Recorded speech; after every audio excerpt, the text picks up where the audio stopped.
Someone who's been looking into all that is Sarah Westwood, Washington Examiner investigative reporter and Steamboat Institute Blankley Fellow. Sarah, we welcome you. Thank you for being here. By the way, we should mention that there are two House investigations that could be looking into all these things. Of course, one is Jim Jordan's Judiciary Committee, and the other is Jim Comer's Oversight Committee. So both of them have kind of jurisdiction in this area. But what about the overall question? Could the special counsel kind of crowd out the investigations of the House committees? Yeah, if the liberal-leaning leadership at the Justice Department doesn't want some of this information that could be damaging about Biden to get out, they have, you know, the specter of an ongoing investigation to hide behind. That's something that Special Counsel Jack Smith, who's investigating a Trump alleged records violation, has done to the Senate Intelligence Committee, for example.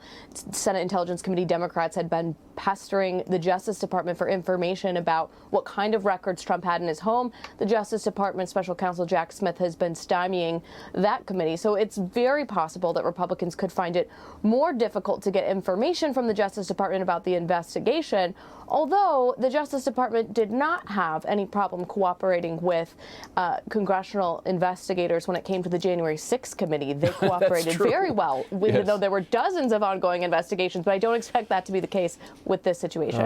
The politicalization is just extraordinary, how it's overcome the Department of Justice. But there is kind of a precedent for it. It's kind of like the turf battles that sometimes you see at a crime scene where the FBI and the police are arguing that one or the other has the right to be the main investigator. Is there any precedent for who has authority? If the House wants some information that the special counsel is already looking at, could the special counsel say, no, I have first dibs? As long as that criminal investigation is open, as it is right now, then the Justice Department is supposed to, have the final say on what kind of information should be released. That being said, that would apply a lot more to James Comer's investigation on House oversight. That, one of two House Republican investigations, is focusing more on the substance of the case. What was in the documents that were found at Joe Biden's residence? Who searched for them? What were their job titles? What were their security clearances? The Jim Jordan investigation is not so much about Biden's actual violation, but how the Justice Department itself handled that. That's not a subject of criminal investigation. That should be straightforward information about the decisions that the FBI made and, who was briefed and when. So the Justice Department could have a tougher time stonewalling Jim Jordan's investigation because it's not about what's at the heart of the ongoing criminal probe. What about with regard to subpoenas? If one of the or the other, let's say Jim Jordan, because you say he may have an easier time of getting stuff, if he subpoenas somebody that for information that the special counsel wants to talk to first for whatever reason, who gets dibs on that one? Well, what's interesting is that for years, a congressional subpoena didn't really mean anything. I mean, think about all the congressional subpoenas that went out during the Obama administration for, let's just take one scandal, the IRS bias controversy. The Obama administration just roundly ignored those. But Democrats set a precedent during the January 6th committee investigation that they may not like. Now that the tables are turned, they went to the Justice Department and had that subpoena enforced in court for Steve Bannon, for Mark Meadows. So that is the precedent that's now been set. The Justice Department itself has backed a congressional subpoena, saying this is part of the constitutional authority of the Congress to exercise its oversight authority. So Republicans could have that court precedent if they want to try to enforce some of these subpoenas, which may have been ignored before the January 6th probe. Now, we were just talking to a former FBI agent about the politicalization of the FBI. Congress is going to want to know why the FBI itself wasn't handling these documents from the first moment that the White House informed the archives that they had found secret documents. And of course, that was before the election.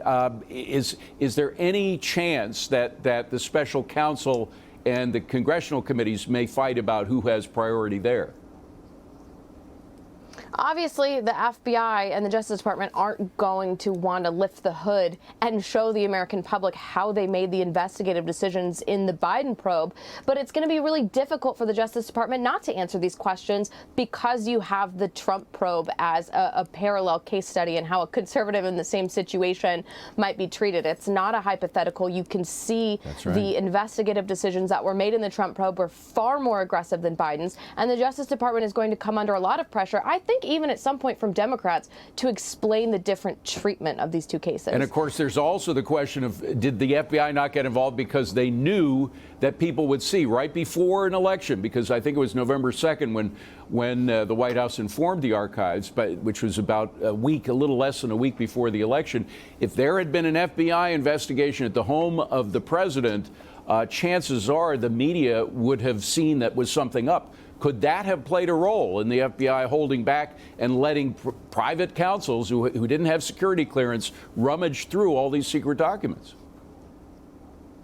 That is, I think, the most important question about this investigation. Why did FBI agents raid the former president's home in Mar-a-Lago, even though Trump's lawyers at the time were actively cooperating with the Justice Department to get the documents back to the National Archives, just like Biden said his team was? But in Biden's case, why they decided to defer to Biden's personal lawyers and allow them to search the home. And after the first two times that it turned out that Biden's private office and residence contained classified information, they didn't suspect that potentially Biden had been careless with classified information, and this might require a third party to investigate. At no point have they searched Biden's residences or private offices. And the question is why that step was deemed necessary for Trump when in both cases lawyers were actively cooperating with the National Archives. Yeah, too many questions to leave it up just to the special counselor. I'm glad Congress is looking into Sarah Westwood. I'm glad you're looking into it. Thank you for joining us today. Appreciate it.